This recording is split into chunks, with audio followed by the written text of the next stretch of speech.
I'm your host, Welcome 93. You're joining me for Desire Decorum, Book 3, Chapter 17, Wife or Death. On the evening of your wedding, at the reception,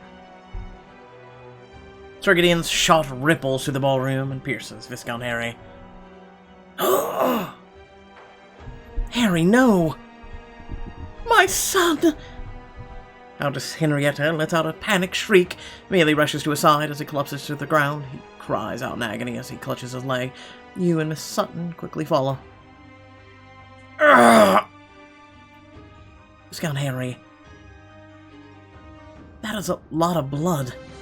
Viscount Harry's eyes flash to yours as his face grows paler, but the only sound he manages is a pained grunt. You hear metal clattering against the wood and see, Sir Gideon has dropped Mr. Sinclair's family pistol. Your wedding guests rush about, attempting to escape the ballroom in a panic. Someone tried to kill the Prince Regent!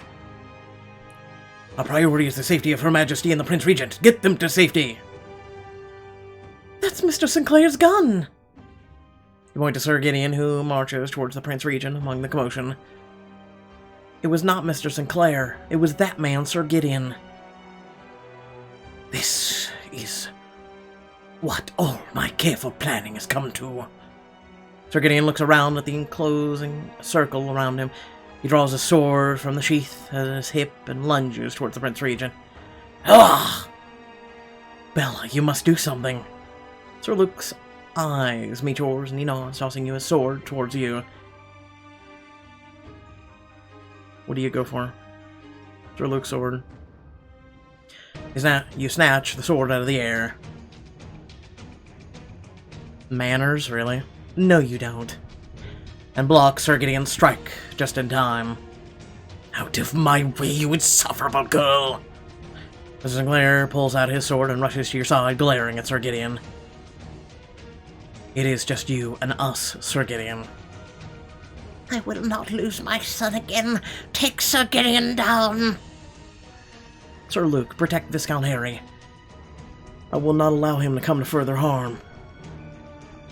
Was this truly your secondary plan, to simply shoot the Prince Regent and blame Mr. Sinclair? Of course not. I'm no fool. Which is why I can see through this ruse of trying to bait my plan out of me. We'll see about that. You step towards him, but he scrambles backward before bolting towards the door out of the balcony. What? You came all the way here to just... Alright, you know what? I'm done. He's trying to escape. Strike. Feign an attack. Flank. Round on Sir Gideon, feigning a jab at him, claiming his attention as Mr. Sinclair circles around behind him. You cannot stop me. Perhaps not, but he can. Sir Gideon spins around, but is too late to fend off Mr. Sinclair's attack. Mr. Sinclair's blade connects with Sir Gideon's shoulder, and he howls in pain. Ugh! While Sir Gideon is distracted, Mr. Mulcaster moves to block his route, brandishing a large metal candlestick. You aren't going anywhere. Ah! Get him, Mr. Pugsley. Sir Gideon scowls at Pugsley, scrambling towards him, growling and prancing about his feet. Bambi scampers behind Mr. Mulcaster's legs. You must have thought yourself quite lucky to have discovered the heir to Duchy Carlington and the heir to Edgewater in France. You inch your way closer to Sir Gideon, holding your sword between you and him.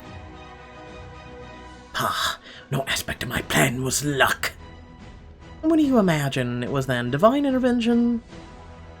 I've had nearly 20 years in exile to carefully arrange the chess pieces that would spell the demise of the royal family. I was not lucky. I was smart. Look where you are now. Clearly not smart enough. He attempts to strike you, but you easily block his sword with your own. I don't believe you are as spry as you once were, sir. Just then, you see the doors open, and a few members of the Royal Guard return to the ballroom. Block the exits, will you? Mr. Sinclair and I can handle Sir Gideon. Sir Gideon grimaces and lunges at you once more, aiming for your heart, but you dodge out of the way. See, you're getting sloppy with your swordsmanship and your scheming. First we foiled your plan to install Mr. Richards on the throne, then Countess Bella revealed you to Viscount Harry. Look around. What hope do you have now? I can still succeed, provided I take care of you first. Bruh. You can't take care of a woman in a gown, but you think you're gonna take on the Royal Guard? You're an idiot. He charges for you, sword poised to strike. No. But Mr. Sinclair slices into Sir Gideon's arm, and you can see the dark shine of blood staining his clothes. He grimaces through the pain and slashes at you again. Duck, freeze, block. Bring your sword up just in time to bat away Sir Gideon's attack. The clang of metal and metal rings in your ears. You should never have meddled in my affairs. If you and your brother would still be in France and unharmed. Sir Gideon turns to Viscount Harry, whose eyes are heavy, still clutching his bleeding leg. It didn't need to be this way. We could have been allies. I don't see what sort of ally would have been from a prison cell. No, don't you see, Mr. Sinclair would have been framed for the crime all along. I wouldn't cast aside an ally such an Earl of Edgewater, not until you betrayed me. It always comes back to that, doesn't it? Your eyes narrow and you strike at Sir Gideon. His blade barely comes up in time to block you. He stumbles backwards. I will remind you, and all the others, who would forget. You bring your sword down against his again. He takes another step back. I've played a lot of Jedi New Order. I am the Countess of Edgewater, whether you like it or not. You punctuate your words with another clash of metal on metal. Sir Gideon falls backwards onto the ballroom floor. I must disarm him. You feign a jab to your right, and Sir Gideon swings low, but you swerve at the last moment, dodging Sir Gideon's counterattack. You smash the flatty blade against his knuckles. He drops the sword. Your time in the shadows is done, Sir Gideon. For she, Bella, of Edgewater, had the high ground. I can't. A moment passes in silence before you hear someone begin to clap. You turn to see Briar, beaming at you as your other guests join in. She saved us! Huzzah for Countess Bella! Let's retrieve Queen Charlotte and Prince Regent now that it's safe. It is safe, my darling. It's over. Almost, but there is one thing I wish to know first. Tell me, Sir Gideon.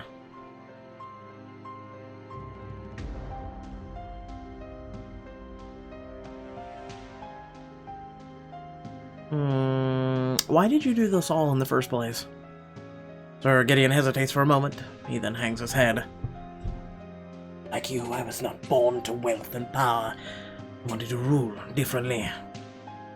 I would not waste my position on lavish parties. I would provide for my people. You would do so the same. Imagine if all the people of Grovershire could live like the heir to Edgewater. You mean like you provided for your allies? Mr. Richards is locked away, in part because of your betrayal. Viscount Harry was shot by your own hand. No matter your initial motives, you're the only out for yourself now. You hear the large doors to the ballroom creaking open, turn to see Queen Charlotte and Prince Regent re-enter the ballroom, flanked by their guards. Ah, Sir Gideon, we meet at last. God, seize that traitor at once! Several royal guards rush over to you and clamp heavy manacles around Sir Gideon's wrists.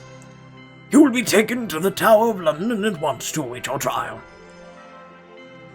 I imagine...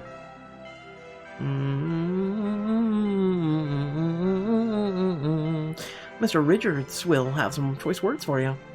Last time I spoke with him, he was all too willing to help me foil your scheme. I can imagine he will be pleased to see the man who turned on him so quickly. I can handle myself against Mr. Richards. I wouldn't be so certain. If there is one thing he excels at, it is making life miserable. Friends converge around you as the guards, flanking Sir Gideon, grab hold of his arms and begin walking him towards the ballroom door. Are we certain that this was the extent of Sir Gideon's plotting? One can never be ever so certain when that man is concerned. We didn't realize he was planning to frame Mr. Sinclair. Perhaps there is more we don't know yet. Not to mention, you haven't really given him a proper goodbye, have you? You should take this final opportunity to tell him what you truly think of him. Really, Miss Parsons? Really?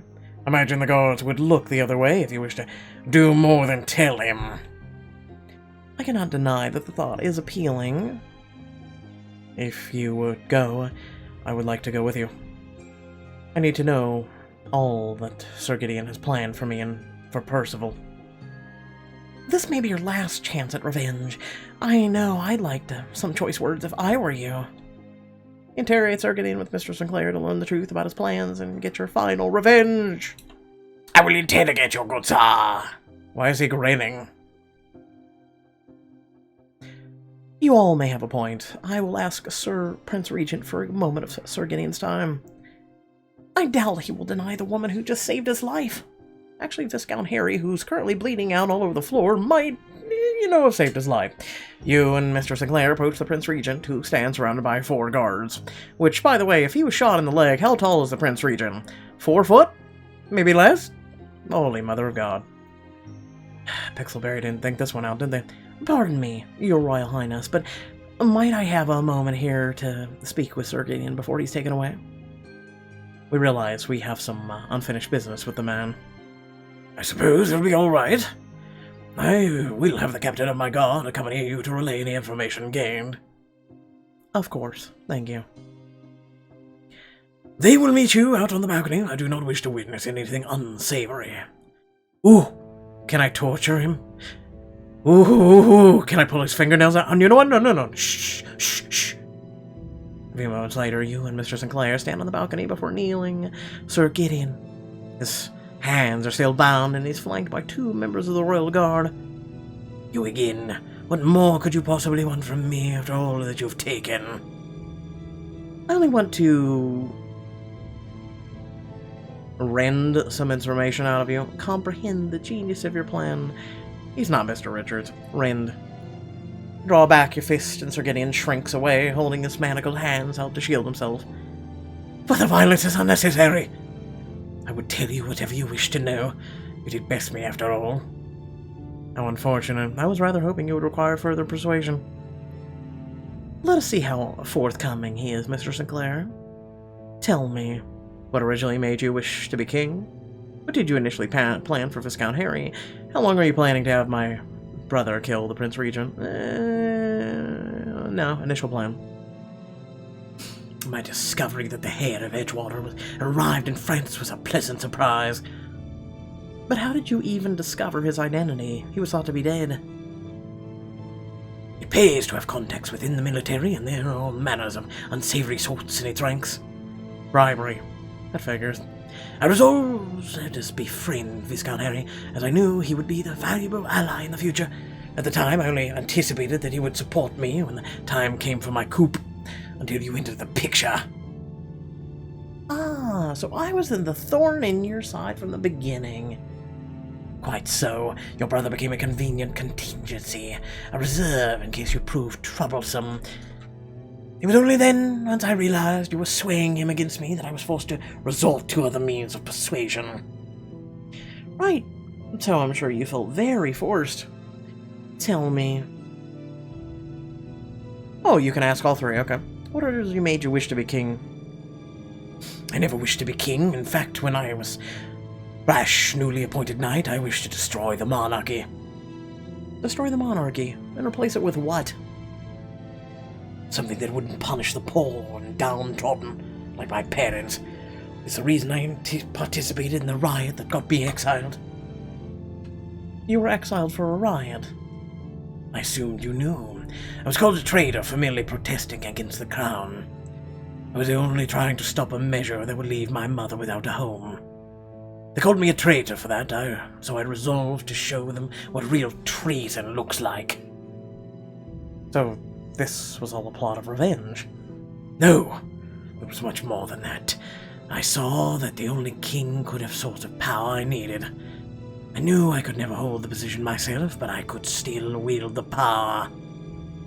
You may have begun the noble goal of saving your mother's home, but that just doesn't justify what you've done. It certainly doesn't make you a hero.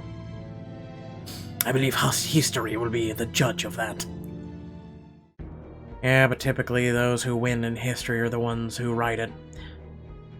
I've answered more questions than you owed. Will you leave me in peace now? Not until I fully is satisfied that you are no longer a threat. You cannot make me answer you. I beg to differ. Glance at the guard captain, who grips Sir Gideon by the collar and pulls him to his feet. You'll answer the lady, or you'll learn what the king's justice feels like. He brandishes a fist, and Sir Gideon shrinks back. Fine, continue. The guards return Sir Gideon to the ground. Ooh! What happened to the real Comte Renard? Ah, yes.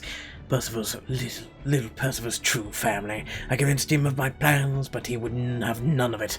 Ultimately, I felt I had to do away with Comte Renard to protect my plan. He was an innocent man. Innocent, yes, but also too clever for his own good. It was his undoing. You were his undoing, you treacherous cretin. Certainly his other relatives were suspicious. I wrote them on his behalf, informing them of a move to England in hopes of repairing Percival's relationship with his father. Though he was among the symbol of my roses, to be honest. How did you expect to frame Mr. Richards? Did you truly think anyone would believe that Mr. Richards, which the royal family did? It would have been an easy story to sell after the fact. Their broken, bereft orphan let park his pride, joy, and ashes. Rebuilding delayed due to the Prince Regent's lavish lifestyle. Mr. Sinclair's face reddens at Sir Gideon's mocking smile. He lunges forward, grabbing Sir Gideon's cravat in his fist. What did you do? Did you burn down Ledford Park? Heavens, no. Well, not personally. It was a mutual friend, shall we say? Sinclair rears back and strikes Sir Gideon with his free fist. You hear a sickening crack as a hand connects to his jaw. You look to the guards, who pointedly train their eyes on the horizon. And you lay a hand on Mr. Sinclair's shoulder. Mr. Sinclair, Sir Gideon will soon see justice for this and everything else he has done. It wouldn't do you for you to harm yourself on his account. Yes, I know you're right. Mr. Sinclair reaches Sir Gideon and steps a few paces back. Come now. This is becoming ridiculous. Do you intend to keep me here all night? If it is necessary to ensure the safety of my friends and family, then yes. Now, you will answer my questions, or I shall have the guard threaten you again? No, carry on if you must. Oh my god, how many questions did they give us? Holy shit. How long are you planning to have my brother kill Prince Regent? How did you convince her to go along with your ruse? Sir Gideon shrugs. Honestly, not certain. I was extremely careful to keep my true identity hidden from the most during your engagement to Mr. Richards. Frustratingly so, it seems, but Countess Henrietta knew. Yes, she was the one who drew threat. I was as shocked as you when she refused to collaborate with your accusation. As she merely assumed the villains should stick together. How long were you gonna... We haven't asked that one. I had been considering it as early as a duel when I had the replacement gun constructed. When you stole my family pistol, you mean? The decision was finalized as soon as I learned that Queen and Prince Regent would be attending your wedding. Ever the opportunist, aren't you? I could not help myself, considering the added benefit of the doubt it would cast on your character. The royal family assassinated my wedding, and after everything that happened with Mr. Richards, your reputation would be forever tarnished, as would Edgewater's. Finally we're down to one. Tell me, why didn't you return to exile after your gambit with Mr. Richards failed? You could have waited for another opportunity, returned in the future to enact a different plan. He hesitates for a moment, then meets your eyes. I believed I was being careful not to underestimate you, but in the end that was my undoing. I did not expect you to sway Viscount Harry, nor discover Percival. Mr. Richards underestimated me as well, so you two have that in common. Unfortunately so. Nothing more, we're done here. If I really need to, and I am certain the Royal Guard will discover anything I may have missed. Very well. That only leaves one final thing. What more could you possibly want? I told you everything you asked. Kick him in the crown jewels, spit at his feet. Hold my chin high. No, I'm gonna go with crown jewels. Kick him hard between the legs. He cries out in anguish. Aye! That was for Mr. Sinclair and Viscount Harry. Oh, and for me. A fitting send-off, I must say. No, hold on. Let's do it a couple more times. Aye! You turn on your heels and return to the ballroom, followed closely by Mr. Sinclair. After a moment, you locate your friends. Then you run back out and kick him again. Aye! Well, I think it's safe to say that Sir Gideon is a threat no longer. You choose yourself and approach Queen Charlotte and Prince Regent, who stand nearby speaking to their gods. It seems we owe you our thanks again, Countess Bella, and you as well, Mr. Sinclair. Indeed, England owes you a debt greater than ever before. In fact, I believe you're owed a reward. I hereby declare Countess Bella Championess of the Realm. Yay, I got a title. Yay. Boy. Can it get me like a discount at the nearest 7-Eleven? Why, thank you. Your Majesty, Your Royal Highness.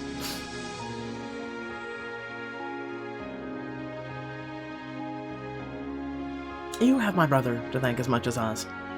After all, he is the one who took a bullet to save you, and whose life is now at risk. I will see to it personally that he shall not want for nothing as long as he recovers. There is something else. If Sir Gideon's attack wasn't enough to prove my allegiance and allegations, we did find proof that the boy we saw was Mr. Richard's child. We have the legitimacy papers witnessed by Sir Gideon and notarized right here in Moorfield. It will have to be investigated, of course. If they prove legitimate, I suppose we'll have to found the new heir to Duchy Carlington. Prince Regent takes a step towards you, and you can smell the port on his breath. It is difficult to believe that a woman so beautiful can also be so bright. If you'll excuse me now, I must see to my brother. You rush to Viscount Harry's side, who probably has bled out by this time. He still lies on the ground, his eyes heavy but open. You kneel beside him and take his hand as Sir Luke examines the wound. Mr. Moncaster, apply pressure here. Will he be all right? Viscount Harry was fortunate that it was only a glancing blow. Oh, give me a fucking break! Of a glancing blow in the leg. I'm done. There's still a risk of infection, but as long as Miss Sutton arrives with the doctor soon, he should survive. Viscount Harry's breath is labored when he speaks, his words coming out in sputters. My leg. The odds are good you'll keep it. The odds, oh, Harry.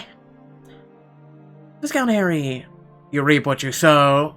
No, he didn't do this. We've with everything we found out about him, he was just a unwitting tool in all this. I cannot tell you how relieved I am that you'll make it. I would understand if you wished me hurt, or worse. I'm grateful that you don't. Oh, my dearest son. Now, if she would have taken a bullet, I would have stood there and watched. Promise me you will never put yourself in harm's way again. Perhaps we should find a place where Viscount Harry will be more comfortable until the doctor arrives. Yes, I think our wedding reception is over in any case. It has been rather enough excitement for one night. But Bella, a bed, it waits. I know, Mr. Sinclair. I'm tired, though. I'm tired. I got a headache.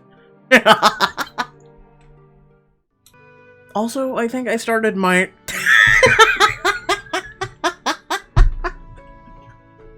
I'm going to hell. Later that night, your guests have gone home and Dr. Kerrigan has just left after tending to Viscount Harry. Someone at Pixelberry is obsessed with Blizzard Entertainment. Kerrigan, Overwatch, you know. You, Mr. Sinclair, return upstairs after bidding the doctor farewell. Mr. Morrocaster meets you in the hallway. Countess Bella, he is awake and asking to see you. You follow Mr. Morrocaster in your father's old room, where you find Countess Henrietta standing at Viscount Harry's bedside. You swiftly kick her to... Aye! The last time I entered this room, Just after Dr. Kerrigan left, her father died shortly after. Viscount Harry. You'd better watch out, I may poison you too. Is it too soon to make light of that? It may always be too soon to find humor in my recent failures. You shouldn't wound his pride at a time like this. I will come over there and backhand you. No, it's alright. I guess I deserve the gunshot and the jest. How are you feeling, sir? It would certainly feel better if you two allowed him to rest. Oh! I welcome the company, actually. To answer your question, Mr. Sinclair, this wound is paltry compared to the Boer attack. I suppose I'll have another scar for the collection. You must have earned a few scars in France as well. Many, although I suppose you wouldn't know, for I have not told you what happened there, or how I met the so-called Comte de Renard. If you wish to hear it, I am so prepared to tell you for diamonds. Now, are you certain? I'm ready. Perhaps it will shed some light on why I made some of the decisions I now regret so much. Listen to Viscount Harry's stories to play as him and learn how he met Comte de Renard. Listen to his stories. If you are ready to tell your story, then I would love to hear it. Well, to begin, you must understand that my first few weeks in France were a challenge, to say the least. Beyond the dangers of my duties, I also did not know or trust anyone, and I was still learning the culture. I imagine even one wrong move could have spelled the end for you. Precisely. One day I was on a mission to steal an encoded message from an enemy spy. I was seen taking the letter, and the spy pursued me through the streets of Paris. I glanced back at him when we reached the River Seine. Thief! Hot at once! He's gaining on me. You cannot escape! If I didn't do something quickly, he was gonna catch me. Push the spy into the river. I turned to face my pursuer and charged towards him. Ah! He tried to pull out his gun to shoot, but I was too quick. I shoved him, sending him flying into the river below with a splash. I did not wait to see the man resurface before turning tail to escape. I kept going down the canal through the series of alleyways until eventually I found myself on a terrace overlooking the whole city. I was far too close. I only stopped to catch my breath for a moment when I heard the sound of a pistol being cocked behind me. I'm inclined to agree. I turned to see a woman whose face was vaguely familiar standing before me. Her gun was leveled at my head. Wait, I recognize you. She had been with the target when I stole the letter, but I hadn't considered her a threat. Did you think my partner was the only one following you? You don't want to kill me. But you have given me no choice. Any last words? Please. Bang! I stood in stunned silence for a moment, waiting to feel the warmth of my own blood spilling from my chest, even though the gun was leveled at his head. When she collapsed to the ground, a strange figure stood behind her, his gun raised. You're Viscount Harry, n'est-ce pas? Please, come with me. We have much to discuss. I would have died that night if it weren't for Comte de Renard's intervention. Perhaps, but did you consider that he planned the trap? I certainly wouldn't have put that past him. It is only in the days since he revealed himself to be that I waited a possibility. So that was how you first met Comte de Renard, but that wasn't the end of the story. No. If it had only been one instance of him saving my life, I would have been grateful, but not loyal. He must have earned your trust somehow, and you appeared out of nowhere. He had valuable information for the Crown, information that proved to be true time and again. The incident that truly gave me faith in him was when he put himself in harm's way on my behalf. That doesn't sound like Sir Gideon I know. I was on a mission to gather intelligence that would lead to the capture of Marshal Ney, one of Napoleon's marshals of the Empire. He was executed just last year.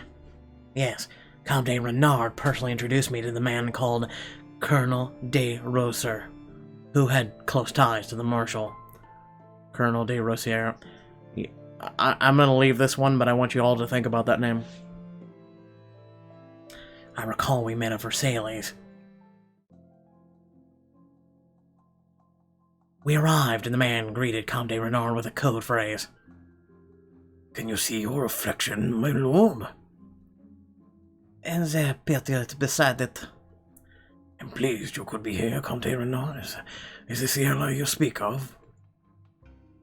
Yes, this is Aspirant Talbot. He is studying to become an F officer. It is an honor to meet you, Colonel. I offered him a salute, and his polite expression shifted instantly to anger and suspicion. Do you imagine that we meet in plain clothes to advertise and we soldiers meeting in secret? Merci, Mr. Polonius, Colonel. I expect the aspirant to salute you as a sign of respect. I am not well versed in the ways of the military. I apologize for my ignorance. Very well, but I've my eye on both of you. The meeting was a success from then on, and we also gained information on King Louis's government to use in Marshal Ney's trial. When Comte de Renard put himself in harm's way to aid me, I was convinced that he was a true friend.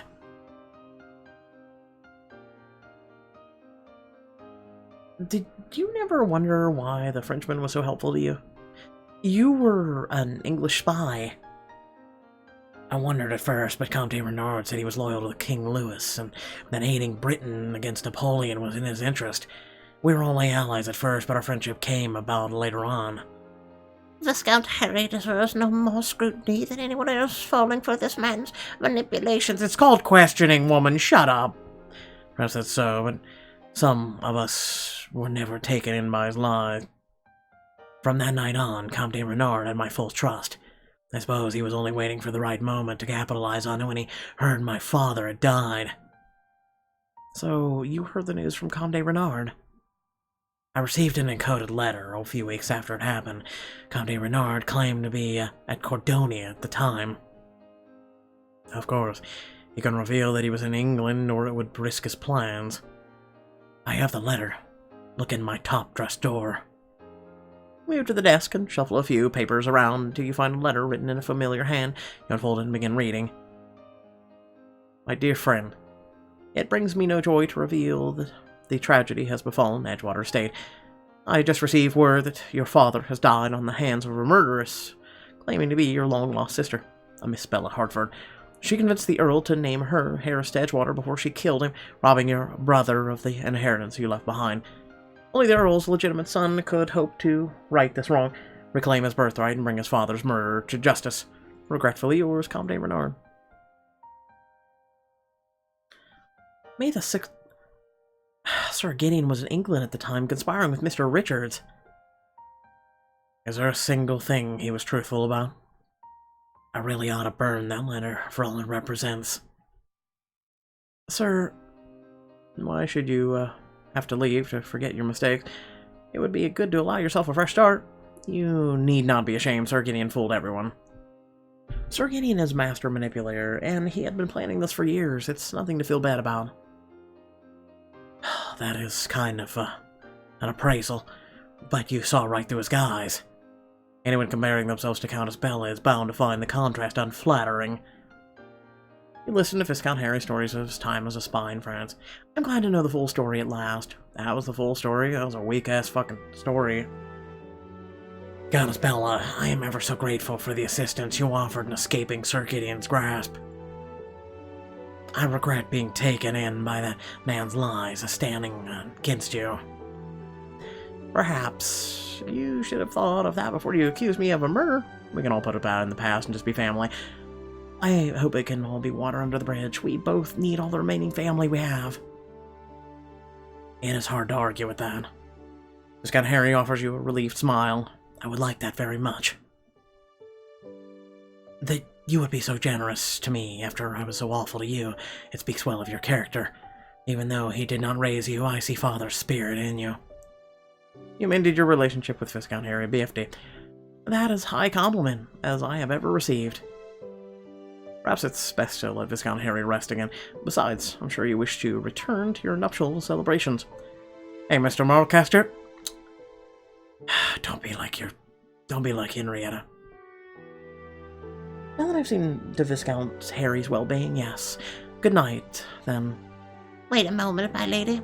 There is something I wish to say. Oh. Thank you. Oh, God. First Miss Holloway complimented my wedding, and now you're thanking me? Must be something in the air. Or something in the water. Oops, spiked the Kool-Aid, Mom! I was truly afraid I would lose my son again. My heart simply couldn't take such a thing. You aided him when no one else saw the threat, myself included. For all of our differences, I can tell you that you care a great deal for your sons. I'm glad that Viscount Harry is safe. However, don't think that I have forgotten. Oh my God. You just never stop, do you, woman? I've forgotten who Edgewater truly belongs to.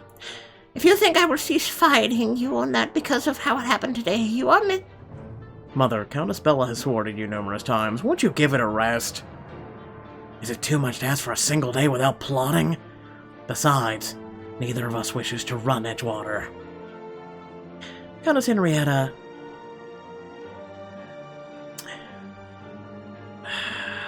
I'm not giving her a week. Get out of my home now. It brings me great pleasure to remove you from Edgewater Estate.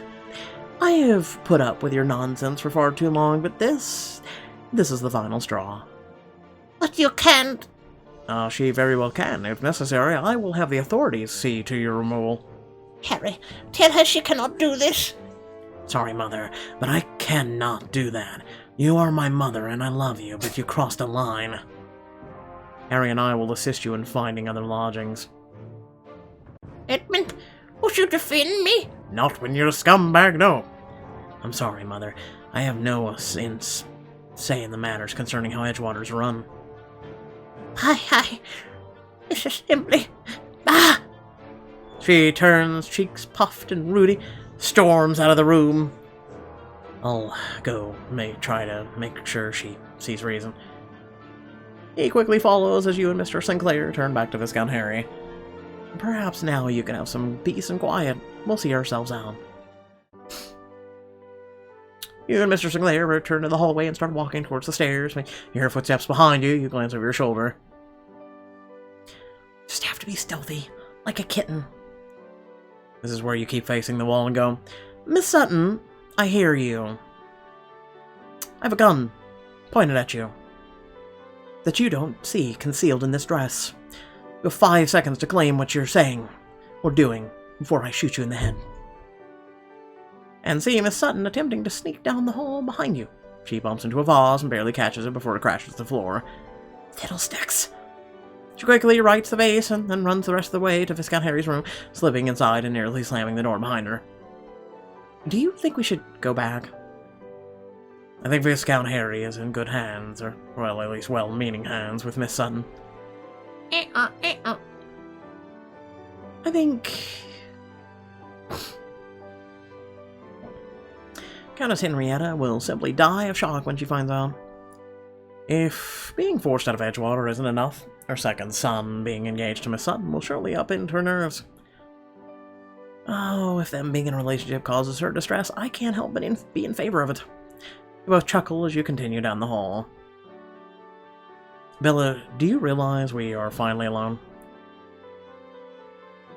So we are, for what feels like the first time all day. It feels wonderful, doesn't it? We are married.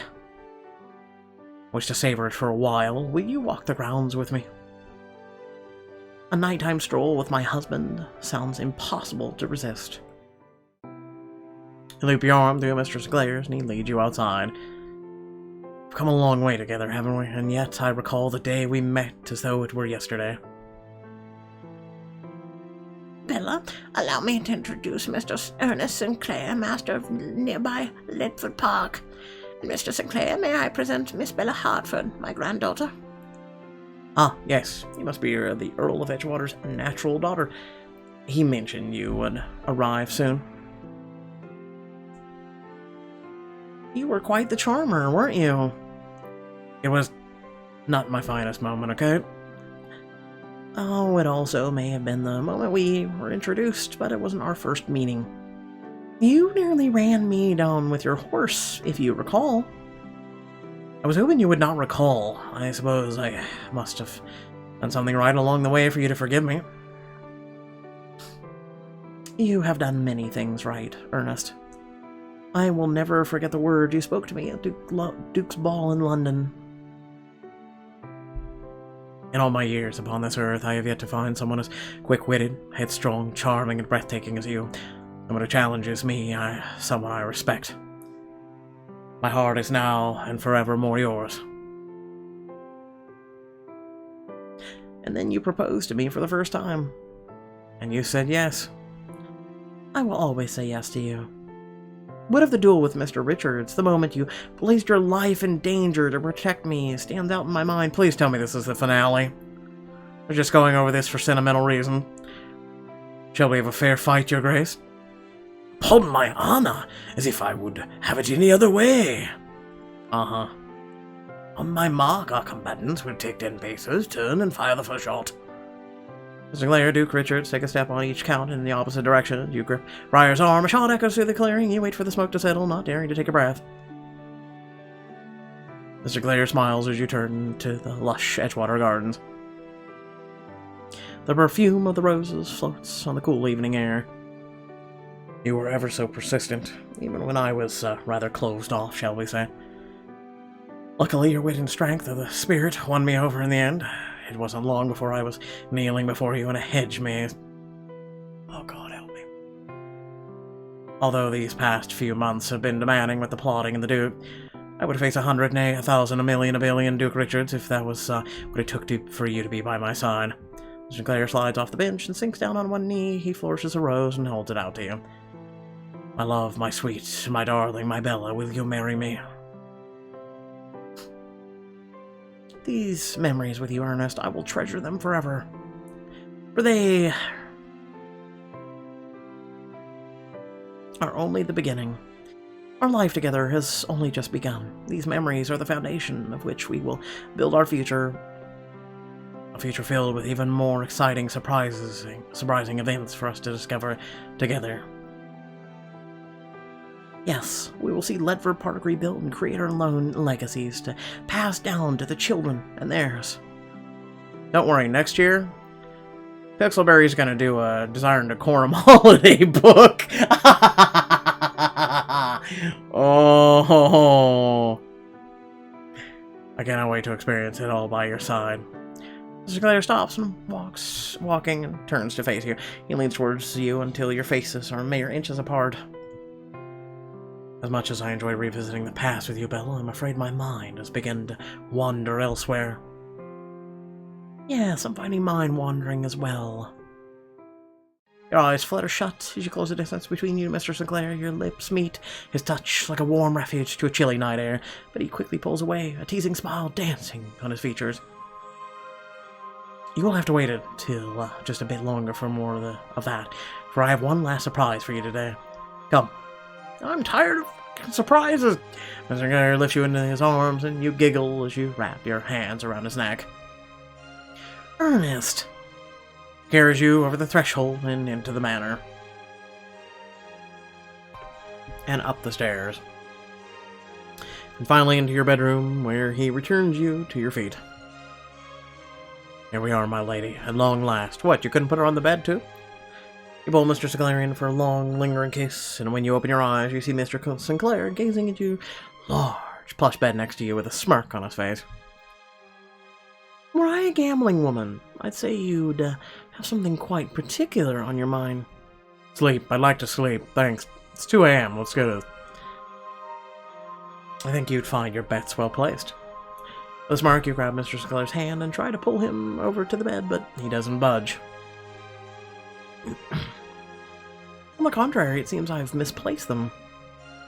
Not at all. I just want tonight to be as special as the rest of the day, if not more. We could stay here, but then we'd miss out on the very special wedding night surprise I've planned for us. Mr. Sinclair, what do you have in mind for us, then? Strippers. Briar helped me set up Edgewater's spire for us to enjoy tonight. Then why the did you carry her into the bedroom? Mr. Sinclair wraps you tightly in his arms once more, tighter than before. Ella, all I know is that I wish to intertwine with you as close as two souls could possibly be. Sorry to tell you this, but Bounce Chicka Wow Wow is not the closest two souls can ever intertwine. I'm just saying, fam. Pixelberry does not, no one writing this right now probably knows what actual love is. And what awaits me in the spire that does not await me here? Mr. Sinclair twirls a loose strand of your hair through his fingers and whispers in your ear, "A Nintendo Switch. A night amongst the stars where I make every fiber of you sing in ecstasy." Again. You know what, I'm done. Mr. Sinclair nibbles at your neck and then your breath catches. His hands slowly map the curves of your body as he whispers to you once more in a growl of desire. I've got Pokemon. Sword and Shield. Come with me to the spire.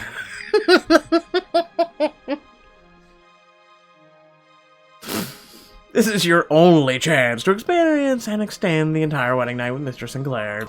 Don't ever come to me. Don't ever say I don't liven this crap up. This is crap. This whole entire book series is crap. That's everything I wish for and more. Hashtag Team Grookey. You break away from Mr. Sinclair's embrace and flash a McCoy smile. Lead the way. Anything and everything for my wife. Mr. Sinclair grips your hand with purpose and leads you down the pitch-black hallway, but he pauses at the door leading up to the spire. Aren't we going to... Mr. Sinclair halts the rest of your words by feverishly pressing his lips to yours. He playfully shoves you against the door as you melt into his embrace. Remembering where you are and where you're meant to go, you break away from Mr. Sinclair's lips. Earnest.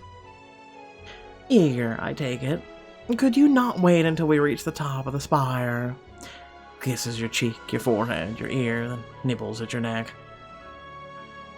Not at all. Not after today. Oh, I wonder. Why ever would that be?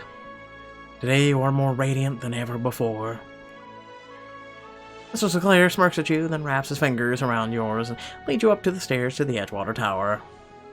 You notice the candles beckoning you up the stairs. The tower walls glimmer and dance in the flickering candlelight. You pause at the top of the stairs to take in your surroundings. Question. If we wouldn't have chose this, would these candles have just burned out or, like a fire hazard just waiting? Oh my. I can't believe how beautiful this place is. You admire the candles meticulously lined up by the window. The view of the night sky, the plush seating. Doesn't look very plush to me. Looks like an old wooden creaky floor. That must have taken hours to arrange. I simply wanted everything to be as marvelous and beautiful as you are. You smile at Mr. Sinclair and then flit over to the window and look up at the stars. Ernest, I swear I've never seen the night sky this clearly before. I feel as though I can see every single star that's ever existed. Mr. Sinclair comes up behind you and envelops you in his embrace. He pushes your hair aside to press a tender kiss at the base of your neck. And yet I cannot be bothered to look, for the brightest star stands here in my arms. You roll your eyes even as you smile, leaning into him. Look. He shakes his head, burying his face into the crook of your neck as he smatters it with more kisses, sending shivers down your spine. Did you not bring me up here to at least enjoy the ambience? He reached to tilt his chin up, guiding his gaze towards the night sky. Did you see that one there? The one that seems to twinkle more brilliantly than the others. I wonder what it's called. And the answer obvious. It must be called Bella, though it is a pale imitation of the real thing. Oh, aren't you clever? Then the other one, just beside it, must be called Ernest, for they are always together. The constellation they comprise, what shall we call that?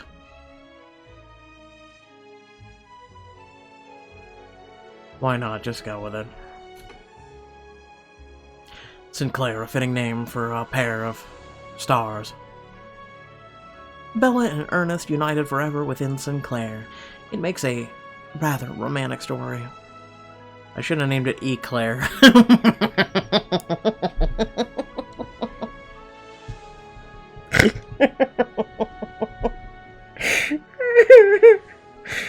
Oh my god. Okay, I gotta stop. It's late, trust me. And I may have had something. Yes. Mr. Clare returns his attention to the exposed skin on your neck and shoulder. The kiss is growing more eager. Perhaps we should complete the love story of Sinclair and Ernest. His hands begin to wander across your body, and you grow acutely aware of how a little fabric separates his skin from yours. I like that idea very much. You spin around and jump into his arms, pressing your lips against his with a ferocity rivaling his own. His lips never leave yours as he carries you to the other side of the spire.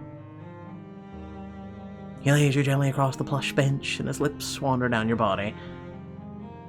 You put all the other brides to shame, my Bella. His eyes sweep up your form, and you see a fire building behind them as he drinks in the sight of you. He gently brushes your veil aside and kisses the hollow beneath your ear. Each strand of your hair lays perfectly. His lips move to your collarbone, and the warmth blooms where they meet your skin.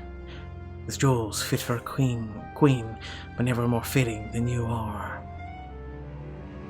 He shifts slower, his hands encircling your waist.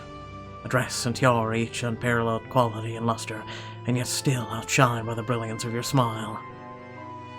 You're uncharacteristically complimentary tonight, sir. I wanted to ensure you know how much I appreciate it all before I tear it all off of you. Well, I would rather you watch tonight. Oh, stripping, okay. Well, what are you waiting for? The fire in his eye surges as his hands begin their work of undressing you. You won't be needing this. He carefully lifts the tiara from your head and sets it aside. You notice the moonlight reflection of the gems before Sinclair's touch as you forgetting its existence. As elegant as it is, this veil is my least favorite among your embellishments. I want you fully visible. Then I suggest you cast it aside. He plucks the veil from your hair, deposits it on the floor. Promise me you won't tell the Queen. His head descends even as his hands make their way up your body, or back to the clasp of your neck. His lips caress the skin of your breasts as the necklace falls away. The sound of it dropping to the ground seems so very far away. Oh, I won't. His fingers find the buttons running up the back of your dress and begin to undo them one by one. His chest presses against yours, his breath hot against your lips as he dips down to kiss you. I want you out of this now. You nod eagerly as he slips the fine white silk of the dress off your shoulders and letting it pull at your feet. Are you satisfied now? Not remotely. His lips seek out your newly bared skin as he pulls at your corset laces, ripping it from your body and leaving you utterly bare before him. But we are getting closer. God in heaven, I will never tire of the sight of you. I love, I adore, I desire my wife standing before me. I would hope. Cups your cheek in his hand and then draws you towards him. But you pull back a coy smile playing on your lips. Not so fast. I want to be on equal footing with my husband. You let your hand drift down his torso. But what to remove first, I wonder? His jacket. You shift yourself behind him and tug the jacket from his body, relishing the feel of his plush velvet between your fingers. More hands would make for quicker work. I wish to do the honors myself. Your lips find his earlobe and gently suck as you loosen his cravat and unfasten the buttons of his shirt. Soon both are cast on the floor. Oh. You run your hands over the lean muscles of his chest, then nimbly unbutton his pants as you lavish kisses over his shoulders. That only leaves. Fingers hook over the top of his drawers and tug them off in one easy motion. All right then, husband. You have leave to proceed. A low groan rumbles in his throat as he sweeps you in his arms and lays you on the back of the cushions. His lips crash into yours as you lock your legs around him. His tongue traces your bottom lip and you moan. Ernest, tonight, I want to know your darkest desires. Then you shall hold nothing back from you. His lips find your neck and leave a trail of hot kisses up your jawline. His hips roll against yours and he nips your skin with his teeth, sending a shudder of pleasure coursing through you. His lips finally mercifully crash against your own as his fingers clutch your waist desperately, pressing you tighter against him. He pulls away suddenly, smiling mischievously. You had better have a good reason for being so far away from me. He runs a hand across your thighs. He reaches to the pile of clothing and locates his discarded cravat. I thought perhaps I could deprive you of your sight tonight. I've heard it can make activities more pleasurable. Oh, we're going 50 Shades of Grey now. Ernest, do it. I'm yours. Anything you wish to do to me, I am at your mercy. Your eyes blindfold over your eyes, and the world goes black. You hold your breath in anticipation of his next move, and gasp sharply when you feel his lips upon your collarbone. His teeth graze your skin, sending a shiver coursing through you all the way to your fingertips. You try to tangle your fingers in his hair, but he shrugs you off, his head traveling lower over your body. With each kiss, each nip of his teeth, your pleasure grows, until it blooms when his tongue flicks between your thighs. He growls your name, and the vibrations flow from his lips into your thighs. Bella. Return to me, Ernest. You grab his hair and pull fiercely, guiding him back to your lips. The heat bursts through your stomach as Mr. Sinclair rolls his hips against yours, his fingers clutching feverishly at your skin, pulling you ever closer. Oh, don't stop. You gasp as he bucks against you once more, and you feel ever insatiable inch of his body hot, tense against your skin. I won't stop. I can't. His kisses grow ever more intense as your bodies ride together, with every movement pulling you closer to the edge. Give yourself. Close your eyes and shut out everything but his touch, his heat, his low growl in your ear. You give yourself over to the waves of ecstasy.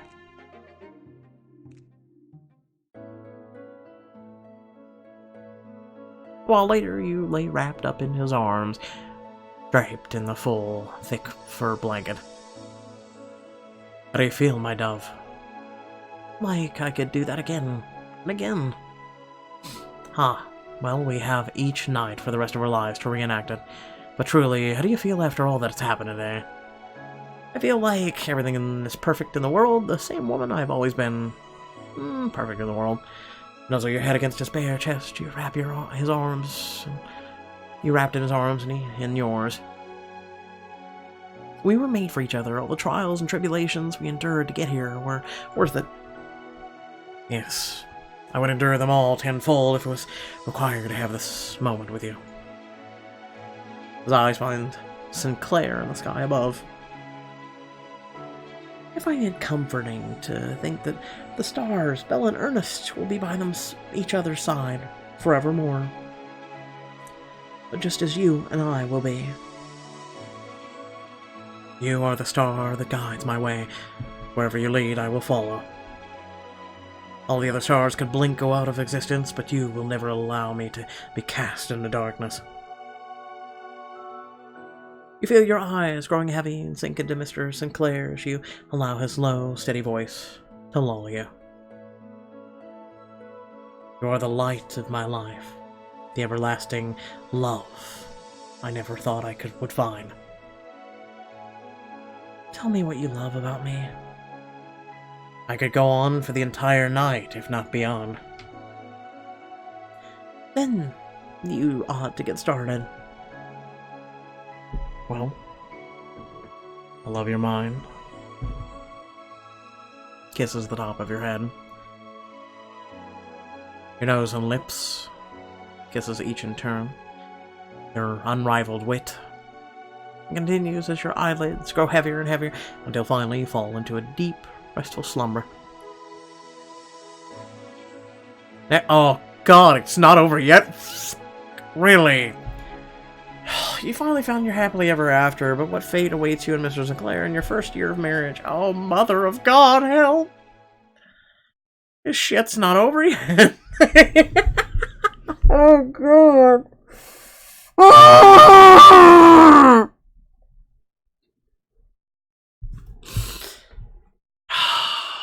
Please remember to like, share, and subscribe.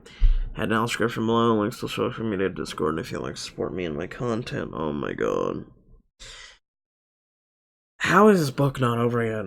How was that not your happily ever after? Like, seriously, holy crap. My god, make it stop, Pixelberry, trying to milk every single penny. Or, you know, ad revenue that they get, which, ugh. Please send help. Please, just send help. Also hit the bell note icon to receive notifications, as well as consider hitting the join button. If I entertained you with this video, and you've reached the end, I have a favor to ask. You ready? Here we go. I want you to leave a comment saying you reached the end. Okay? And also let me know if I entertained you. Without further ado, thank you all for watching, and I'll catch you all in the next video. Bye.